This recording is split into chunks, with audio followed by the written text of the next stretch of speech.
ہمیشہ کی طرح صدیق جان اس سیگمنٹ میں میرے ساتھ موجود ہے اپنی بڑی خبر کے ساتھ۔ صدیق، بہت سے لوگ جاننا چاہتے ہیں کہ شہباز شریف صاحب نے جو پی ڈی ایم سے اظہار لا تعلقی کر دیا ہے، اس کے اندر کی کہانی کیا ہے؟ جی بالکل، شہباز شریف صاحب کے معاملے پر آتے ہیں، لیکن پہلے تو بڑی خبر یہ ہے کہ فضل الرحمان صاحب اور مریم نواز صاحبہ دونوں سیاست قرنطینہ میں چلے گئے ہیں۔ دونوں نے خود کو سیاست سے، پی ڈی ایم سے جو معاملات چل رہے ہیں، جو کچھ ان کے ساتھ ہو رہا ہے اس سے آئسولیٹ کر لیا ہے اور مکمل خاموشی اختیار کر لی ہے۔ مریم صاحبہ کا جو آخری ابھی پروگرام شروع ہونے سے 2 منٹ پہلے میں نے دوبارہ چیک کیا، جو ان کا آخری ری ٹویٹ ہے وہ بھی 4 روز پہلے کا ہے، اور جو ان کا آخری ٹویٹ تھا وہ آج سے 5 روز قبل کا ہے، یعنی پچھلے 5 روز سے انہوں نے کوئی ٹویٹ نہیں کیا۔ درمیان میں وہ ری ٹویٹ کرتی رہی، ایک دن وہ جو ری ٹویٹ کرتی رہی وہ بھی دلچسپ بات یہ ہے کہ وہ بھی عمران خان کے خلاف بات نہیں تھی، وہ بھی حکومت کے خلاف بات نہیں تھی، وہ اسٹیبلشمنٹ کے خلاف بات نہیں تھی، بلکہ وہ بات تھی پیپلز پارٹی کے خلاف۔ پیپلز پارٹی کے خلاف جو احسن اقبال صاحب کے بیانات تھے ان کو وہ ری ٹویٹ کرتی رہی ہیں۔ اس کے علاوہ اور وہ بھی 4 روز پہلے کی بات ہے، 4 روز سے نہ کوئی ٹویٹ نہ کوئی ری ٹویٹ، اور وہ مکمل طور پر خاموش ہیں۔ اور اسی طرح سے یہی صورتحال فضل الرحمان صاحب کی ہے۔ دونوں کے حوالے سے خبر ہے کہ دونوں کی طبیعت ناساز ہے، اللہ تعالیٰ انہیں صحت دے، لیکن سیاسی طور پہ جو ان کو صدمہ پہنچا ہے، جو جھٹکا لگا ہے، جو پیپلز پارٹی نے جو صدمہ دیا ہے، جس سانے سے وہ گزرے ہیں، اس کے بعد سنبھلنا ظاہر ہے اتنا آسان نہیں تھا۔ ابھی یہ سارے معاملات چل رہے تھے، یہ جو قرنطینہ ہے یہ سیاسی والا ہے۔ جی بالکل، یہ سیاسی قرنطینہ ہے، اور آپ یاد کریں مریم صاحبہ پہلے بھی طویل آئسولیشن میں رہی ہیں، مکمل خاموش نہیں ہیں جب نواز شریف باہر گئے تھے۔ اور آپ کو یاد ہوگا جب مریم نے ایک بار بیان دیا تھا، جب ان سے پوچھا گیا کہ آپ کا ٹویٹر کیوں خاموش ہے، آپ کیوں خاموش ہیں، انہوں نے کہا تھا کہ میرے والد کیونکہ بیمار ہیں اس لیے میں مکمل طور پہ خاموش ہوں، میں ان کے لیے فکر مند ہوں، میں نہیں چاہتی میں یہاں پر بات کروں، مشکلات میرے والد کے لیے ہوں۔ لیکن بعد میں پھر آپ نے دیکھا کہ نون لیگ نے خود آ کر یہ اعتراف کیا کہ نواز شریف بیمار نہیں ہیں، وہ پاکستان اس لیے نہیں آ رہے، وہ پاکستان اس لیے نہیں آنا چاہتے، یا ان کو پاکستان اس لیے نہیں آنا چاہیے کہ یہاں پہ ون سائیڈڈ احتساب ہو رہا ہے، احتساب کے ادارے کمپرومائزڈ ہیں اور نواز شریف کے ساتھ ظلم اور زیادتی ہوگی، اس لیے نواز شریف کو واپس نہیں آنا چاہیے۔ تو یعنی خود انہوں نے بعد میں یہ اعتراف کر لیا کہ اس وقت جو یہ کہتے رہے کہ نواز شریف بیمار ہیں وہ جھوٹ تھا، اور یہی وجہ ہے کہ آپ نے دیکھا چودھری منظور صاحب نے جو پیپلز پارٹی کے 2 روز پہلے کہا کہ نہ تو ہم نے جو ہے وہ نام اس سیل سے نکلوائے، نہ کوئی باہر گیا، نہ ہی ہمارا ٹویٹر خاموش ہوا تھا، اور تو اس لیے وہ مریم صاحبہ کی اس خاموشی کی طرف اشارہ کر رہے ہیں جو انہوں نے 2019 میں طویل خاموشی اختیار کی تھی۔ اب اسی طرح فضل الرحمان صاحب کو بھی سمجھ نہیں آ رہی کہ وہ کہیں تو کہیں کیا، کریں تو کریں کیا، پیپلز پارٹی کو منائیں تو منائیں کیسے۔ اچھا صدیق، ایک اور سوال، یہ جو پیپلز پارٹی ایک جو سافٹ کارنر کہہ رہے رکھتی ہے حمزہ شہباز پر، یا ان پر تھوڑی مہربان ہے، اس کی کیا آپ کو سمجھ آتی ہے؟ اس کی سادہ سی وجہ ہے وہ مریم صاحبہ کو مزید ٹینشن دے رہے ہیں، وہ ٹینشن دینے کے لیے مریم صاحبہ کو یہ کر رہے ہیں۔ اس کی ریزن یہ ہے کہ حمزہ شہباز ہوں یا شہباز شریف ہوں، دیکھیں شہباز شریف پہ پہلے بات کر لیتے ہیں۔ آج وہ آئے احتساب عدالت لاہور میں، وہاں پہ رپورٹر سے میری بات ہوئی،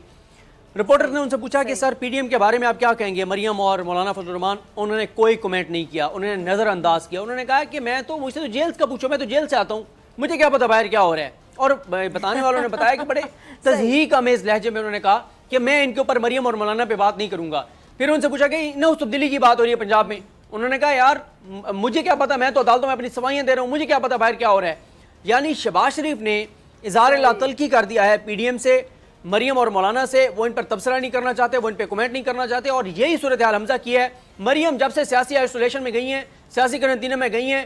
حمزہ کی مصروفیات بڑھ گئی ہیں، حمزہ ایم این اے سے مل رہے ہیں، امیدواروں سے مل رہے ہیں، ٹکٹ ہولڈر سے مل رہے ہیں، تنظیمی لوگوں سے مل رہے ہیں، اور اب تک حمزہ نے نہ پی ڈی ایم کے حق میں کوئی بیان دیا ہے، نہ نواز شریف کا بیانیہ دہرایا ہے، نہ مریم کے حق میں بات کیا ہے، نہ وہ کسی پریس کانفرنس میں آئے، نہ وہ مریم کے ساتھ سٹیج پر نظر آئے، نہ مریم کے ساتھ کسی پریس کانفرنس میں نظر آئے، کسی بیان میں نظر آئے، نہ ہی وہ شریف خاندان میں اختلافات کی کوئی تردید کر رہے ہیں۔ تو یہ ساری چیزیں بتاتی ہیں کہ مریم صاحبہ اور وہ جو بڑے بڑے تجزیہ کار جو حکومت کے لیے کہہ رہے تھے کہ گل بڑھ گئی ہے، گل تو یہاں پہ بڑھ گئی ہے شریف خاندان اور مسلم لیگ نون کے لیے۔ اور اپریل کا مہینہ بہت امپورٹنٹ ہے کیونکہ شہباز شریف صاحب اور خواجہ آصف، ان دونوں کی درخواست ضمانت جو ہے اس کا فیصلہ ہونا ہے اپریل میں، اور اگر ان دونوں کی ضمانتیں ہو جاتی ہیں اور پیپلز پارٹی پہلے کہہ رہی ہے کہ اب ہم حمزہ سے ڈیل کریں گے اور ہم حمزہ سے اور شہباز شریف سے بات کریں گے، تو پھر مریم صاحبہ کہاں پہ ہوں گی؟ تو وہ جو کہا جاتا تھا کہ نون سے شین نکلے گا، یہاں تو نون سے شین تو نہیں نکل رہا، یہاں تو نون سے میم جو ہے وہ نکلنے کے آثار نظر آ رہے ہیں۔ اور آگے بیانیہ جو ہے، یہ ہم پہلے بھی اپنے پروگرام میں کہہ چکے ہیں، بیانیہ آگے شہباز شریف اور حمزہ شہباز کا چلے گا۔ اس کی ریزن یہ ہے کہ مریم اور مولانا کا جو بیانیہ تھا نا، وہ پٹ چکا ہے، وہ تباہ اور برباد ہو چکا ہے، اس نے ان کو اس مقام پر پہنچا دیا ہے جس مقام سے واپسی ممکن ہے۔ ٹھیک ہے، آپ نے میرے منہ کا لفظ چھین لیا، کس مقام پر پہنچا دیا اس بیانیے نے ان لوگوں کو. اب جو نواز شریف صاحب ہیں، میں اکثر اپنے پروگرام میں کہتی ہوں، آپ بھی میری بات سے اگری کریں گے کہ نواز شریف صاحب کو بھی یہاں تک پہنچانے میں مریم کا بھی بڑا ہاتھ ہے. ابا جی کو الٹے سیدھے مشورے دیتی تھی مریم، اور اپنے آپ کو پتہ نہیں کیا سمجھتی تھی مریم. مریم تو خود کو بینظیر بھٹو سے کم سمجھتی ہی نہیں ہے. ان کو تو لگتا ہے کہ وہی فیوچر کے مستقبل کی پرائم منسٹر ہیں، پوری اہل میرٹ پر ہے. اب مریم جو ہے اس نے خود اپنے آپ کو، انہوں نے خود اپنے آپ کو پارٹی سے مائنس کرنے کی کوششیں کر رہی ہیں، یعنی خود اپنے پاؤں پہ کلاڑا مارنے کے لیے مریم ہی کافی ہے. مریم کو میرا نہیں خیال کہ کسی دشمن کی ضرورت ہے. اور مولانا صاحب جنہوں نے سیاست میں بال سفید کیے، مجھے تو سمجھ نہیں آ رہی کہ کس طرح انہوں نے سیاست میں بال سفید کیے. اتنے سینئر، اتنے سیزن سیاست دان ہیں، تب مطلب اب جو کر رہے ہیں پریکٹیکلی اپنے پاؤں پہ کلاڑا مارنے کے مترادف ہے. پارٹی کے لوگ ان سے ناراض ہیں، ناراض ہیں، کھل کے ان کے سامنے آ گئے، ان کے خلاف کھڑے ہو گئے ہیں. اور یہ اپنی میرے خیال سے پارٹی کے مستقبل کو یا اپنے سیاسی مستقبل کو داؤ پہ لگانے والی بات ہے، جو کسی حد تک داؤ پہ لگ بھی چکا ہے، ختم ہونے کے برابر ہے. اب مریم، آپ کو لگتا ہے کہ پوری سچویشن اس میں مریم اگر مائنس ہو جاتی ہیں، میم مائنس ہو جاتے ہیں، تو اس کی ذمہ دار مریم کے علاوہ کوئی نہیں ہے، خود مریم ہے. درست کہہ رہی ہیں آپ. دیکھیں ان کو اوور فضل الرحمان کانفیڈنس صاحب کا مسئلہ سیاسی نہیں ہے. بالکل فضل الرحمان صاحب کا مسئلہ سیاسی نہیں ہے.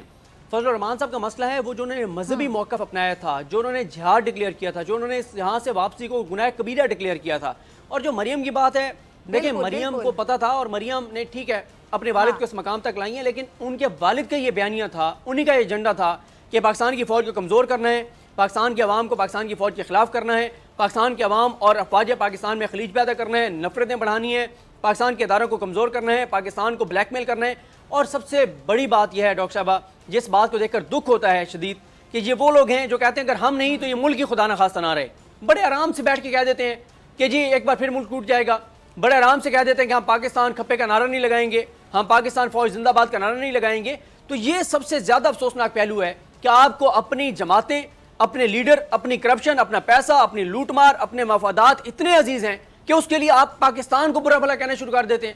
تو یہ سب سے زیادہ تکلیف بات ہے، اور یہی وہ وجہ ہے کہ اب ان کو سمجھ نہیں آ رہی کہ جائیں تو جائیں کہاں، کہ اتنا سخت موقف اپنایا، ریڈ لائن کراس کی، پاکستان کے اداروں پہ حملے کیے، ایسی ایسی باتیں کی جو کوئی محب وطن پاکستانی نہیں کر سکتا. اور اینڈ میں ملا کیا؟ خدا ہی ملا، نہ مثال صنم، نہ ادھر کے رہے نہ ادھر کے رہے.